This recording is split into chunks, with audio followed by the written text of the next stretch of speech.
So, you see he walks with a limp. So I'm like, okay, is it his hip? What's happening? That's an antalgic gait. No. See, it was his toes, and it's blood clots, so it's his circulation. So, he has a clotting disorder, but he quite possibly also had a femoral aneurysm, which an aneurysm basically makes that stretchy tube, which is your artery, stretched too big, and then it goes from a too big of a flow to a narrow flow, which allows kind of that blood to turn in a funky way, which can make clots, which is no good. And this clot in his left groin from the possible femoral aneurysm is what led to the circulation issues that made him lose his 2 toes. Now, he is lucky that he only lost 2 toes, because there for a while he was concerned that he would lose more than his toes, maybe his whole foot, maybe his leg, maybe his life, because circulatory issues specifically affecting the arteries, your arteries bring oxygenated blood to these tissues, and if there is no blood flow, it is bad news bears. So after his surgeries and he had all those blood clots, he then got compartment syndrome. Now, compartments are in the leg. There are very, very tight regions which are surrounded by fascia. When you get too much swelling, you will get compartment syndrome and you can get necrosis, which means cell death. In total, Sanders had 8 surgical procedures and spent 23 days in a Mississippi hospital, most of them in the ICU. He lost 40 pounds during the ordeal, and after his discharge, spent the latter part of the 2021 season in a wheelchair.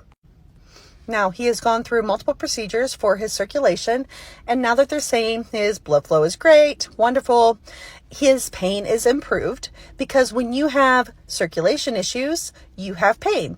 So he states in this article, I was hurting so bad because I wasn't getting any blood flow down there for over a year. That's why I was hurting and walking like crazy. The original surgery for the toes was going to happen because he was having these hammer toes, and they were going to straighten the hammer toe, inserting pins. And that's when his athletic trainer realized this is not good. The color is wrong. That's the bad stuff. So prior to this season's opener, he was on a mission to be able to walk, move, not use a scooter, not use a cart. So he used knee scooters, golf carts, and bicycles to get around the fields and facilities for 2 years. His goal of running out with his team for his Colorado debut did happen. For roughly 2 weeks, he wore a soft cast to replace the hard cast formulated after the surgery. And on August 27th, 6 days before the opener, the plan was for Sanders to begin wearing a custom shoe designed by Nike. And here is why he needed a custom shoe designed by Nike. Let's get into some mechanics. Let's look at his surgery and then look at the shoe type. So based on what his scar looks like and based on what we know, it sounds like he could have possibly had a partial first-rate amputation with triangular skin flap.